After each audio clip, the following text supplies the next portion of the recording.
prosperidade é relativo, sim. E no meu caso, a Sueli, eu queria ser mãe. A minha história, ela começou lá na Vila Medeiros. Quem conhece São Paulo, talvez já tenha ouvido falar desse bairro lá da zona norte de São Paulo. Conhece? Bom, na minha casa, por um bom tempo, não haviam nem cadeiras para sentar. Eram caixas de macela. Pessoal, eu vim de uma família muito simples. Meu pai veio de Alagoas com 14 anos. Ele tinha uma missão de juntar dinheiro e trazer a família toda para São Paulo. Minha mãe, ela já era órfã, com 1 aninho de idade, minha mãe era órfã de pai e mãe.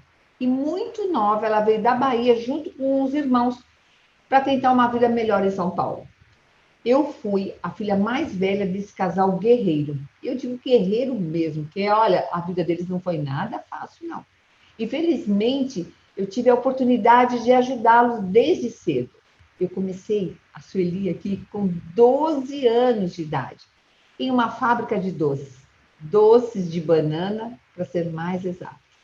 Parece muito bom para Uma uma criança, criança. né? Eu até hoje gosto dos doces de banana, eu gosto daquela balinha de banana. Não fica Mas olha, trauma. não, a gente vai. A vida é tão bacana, né? Eu acho que ela é maravilhosa mesmo. Então, eu comecei a trabalhar muito novinha, com 12 anos, nessa fábrica de doce. E, como eu disse, para uma criança, parecia assim, bem legal, né? Trabalhar com doce, mas pelo contrário. Naquela época, para mim, era terrível. Eu lembro até hoje da quantidade, gente, de abelhas que me rodeavam enquanto eu passava açúcar naqueles doces, era uma loucura. Eu aprendi com meus pais a importância de trabalhar. Mas por conta da trajetória deles, também aprendi que dinheiro não é fácil de conseguir, que dinheiro não dá em árvore. E outras diversas crenças limitantes sobre dinheiro e prosperidade. Mas eles não me passaram essas crenças por mal, não. Mas eles passaram. E exatamente por isso que eu quis contar como foi essa mudança na minha vida. Como eu quebrei essas crenças limitantes e me tornei abundante e próspera. Depois da fábrica de doces, trabalhei em vários lugares até chegar em uma loja de decoração de luxo em São Paulo. E lá iniciei minha carreira como decoradora, que para mim foi um divisor de águas. E por muito tempo eu não imaginava o quanto a casa influencia a vida das pessoas. Mas eu já sentia alguma coisa. E só fui descobrir o tamanho dessa influência quando eu me senti frustrada. Sabe por quê, minha gente? Faziam quase 15 anos que eu tentava ser mãe. E até aquele momento eu já tinha perdido alguns filhos ao longo desses quase 15 anos. Olha, eu tive 3 abortos espontâneos. E a cada momento, né, que eu recebia a notícia de que não era uma gestação que não dava sequência, era uma sensação de impotência, de que prosperidade para mim não existia, de que eu era incapaz de ser mãe. Era uma frustração muito grande que eu tinha dentro de mim. Até que um dia eu recebi a notícia que estava grávida. E dessa vez eu sentia que iria acontecer, eu ia ser mãe. Era o meu sonho e o sonho do Caetano. E isso era prosperidade para nós. E estávamos prestes a viver essa prosperidade. Era um menino. Que alegria! A família se agitou, todos ficaram animados, até que enfim uma gravidez tranquila.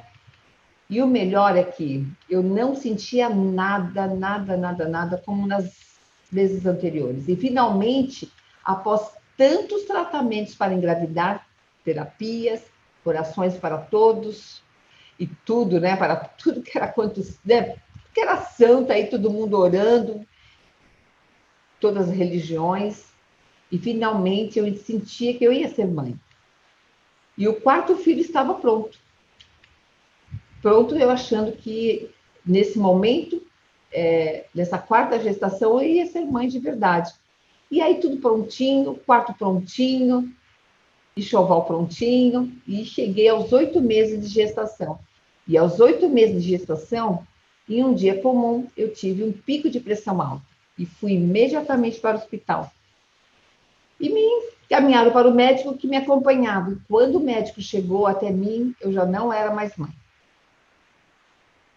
O Vitor já não estava mais vivo. E eu sofria de pré-eclâmpsia. Vocês já ouviram falar. Pressão alta somente na gravidez. Eu não tenho pressão alta. E mais uma vez perdi outro filho. Só que dessa vez foi diferente. O Vitor já estava de 8 meses, completinho. Eu precisei entrar em trabalho de parto induzido. Fiquei internada em trabalho de parto induzido por 4 dias. 4 dias. Com um filho morto dentro de mim. Não é nada fácil que acontece aqui para vocês. Eu já contei essa história outras vezes e todas as vezes é sempre um sentimento muito difícil. Mais uma vez a família chorou, Caetano chorou, eu chorei, perdi mais um filho. Eu sentia a terra abrir e eu entrava nesse buraco. Minha vida nesse momento desmoronou. Aquela criança e aquela crença, né,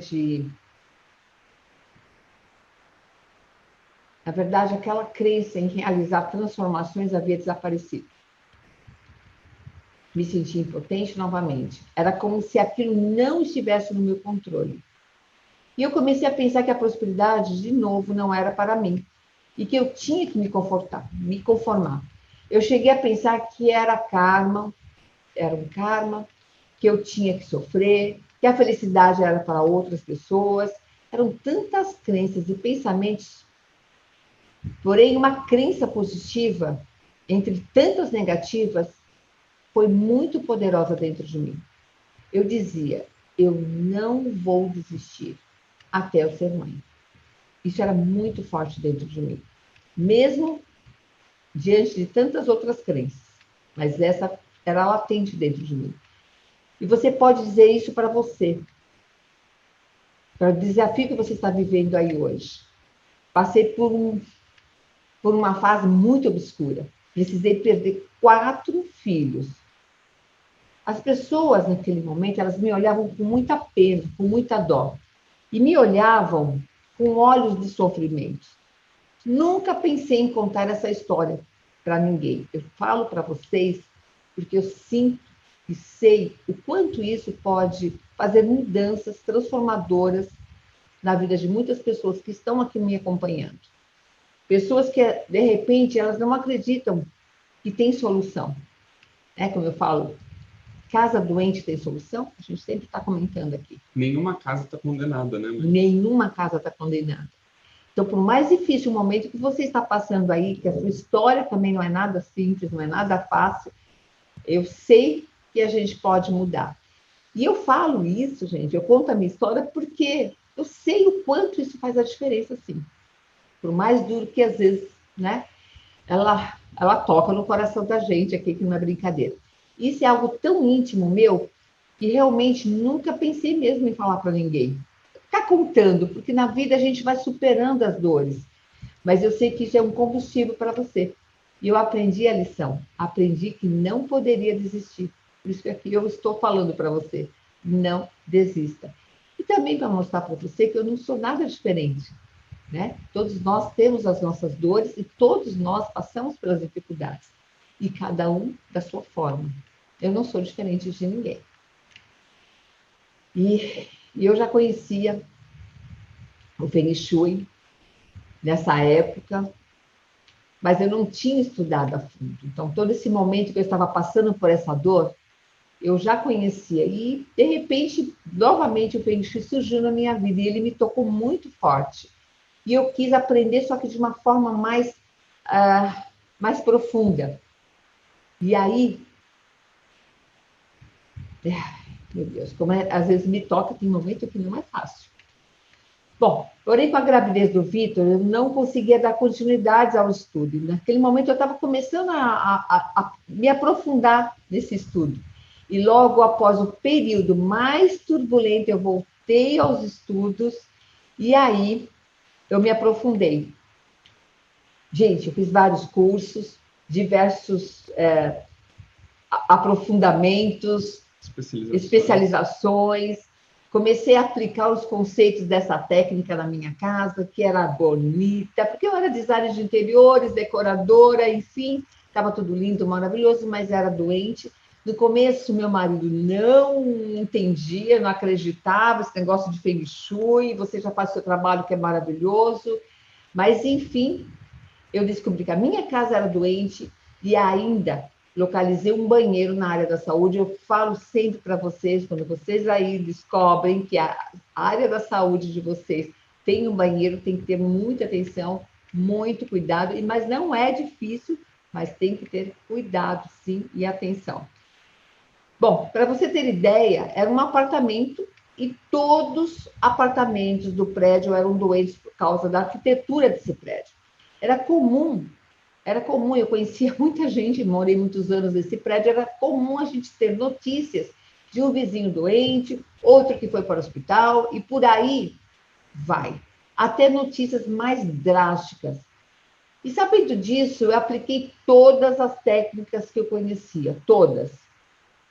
E aí eu fui aplicando, não deixei nada para lá. O fato foi que em 6 meses, após a morte do Vitor, eu recebi uma notícia. Sabe aquele quarto que eu havia montado para o Vitor? Ele seria usado por outra criança. Eu recebi a notícia de que estava grávida novamente. Os médicos não acreditavam no que estava acontecendo. Eles falavam que eu não poderia estar grávida em tão pouco tempo. Mas parecia bom demais para ser verdade, e realmente era, mas nem tudo são flores. Seria mais uma gravidez de risco.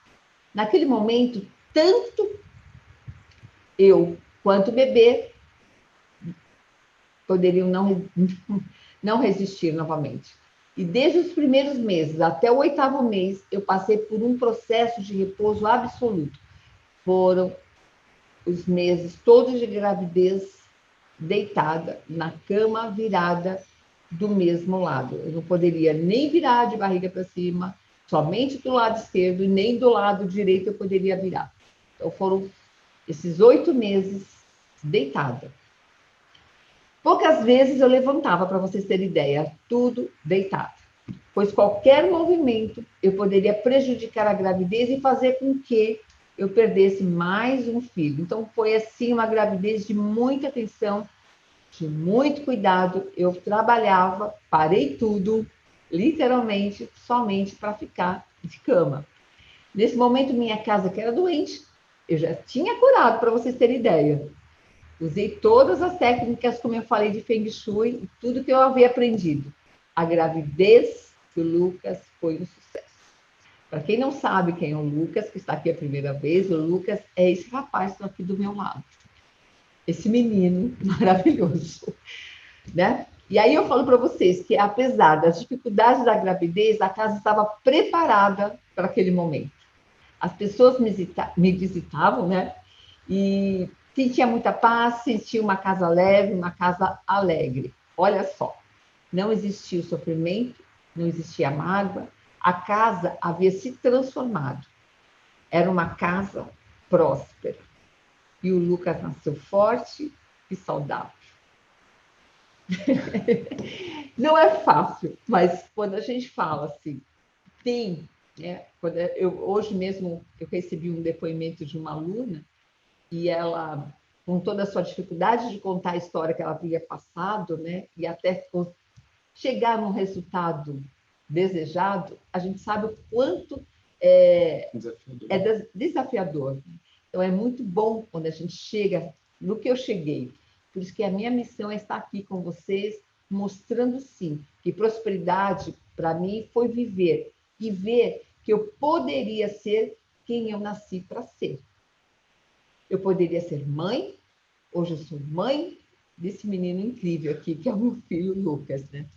E após esse período, minha gente, eu passei a unir o Feng Shui com as técnicas de decoração que eu já utilizava. Isso há muitos anos na minha vida. Quando eu fui estudar, e o Lucas fez 24 anos, para quem não sabe. Então, assim, eu já trabalhava como designer de interiores, para quem conhece, decoradora, e eu já uni essas duas. E também técnicas de harmonização que eu estudei em paralelo. Eu entendi que só a decoração não era suficiente para uma casa próspera. Mas somente o Feng Shui também não era. O Feng Shui é muito bom. É a base de muitos projetos que eu desenvolvi. Mas eu percebi que não era suficiente.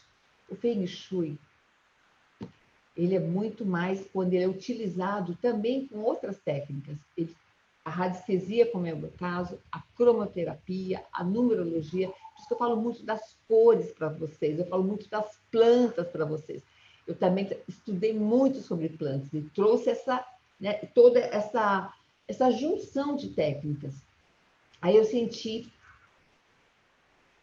algo novo que estava surgindo.